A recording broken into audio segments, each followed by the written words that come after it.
இயேசுவின் நாமத்தில் உங்களை வாழ்த்துகிறேன். 1 கொரிந்தியர் 6 அதிகாரம் 11 வசனம். கர்த்தராகிய இயேசுவின் நாமத்தினாலும் நமது தேவனுடைய ஆவியினாலும் கழுவப்பட்டீர்கள், பரிசுத்தமாக்கப்பட்டீர்கள், நீதிமான்களாக்கப்பட்டீர்கள்.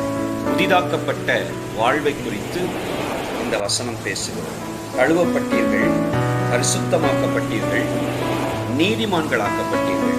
இயேசு கிறிஸ்துவினால், அவருடைய இரத்தத்தினால் கழுவப்பட்டோம். பரிசுத்த ஆவியினால் உண்டாகிற பரிசுத்தமான சுத்திகரிப்பை நம் இருதயத்தில் பெற்றுக்கொள்வோம், ஆத்துமாவில் பெற்றுக்கொள்வோம்.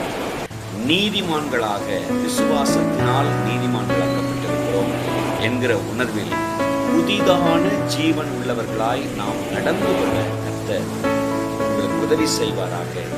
உள்ளத்தில் புதிதான ஆவி உள்ளவர்களாய் தொடர்ந்து கர்த்தரை பற்றிக்கொண்டு செயல்படுவோம். கர்த்தருடைய ஆசீர்வாதம்.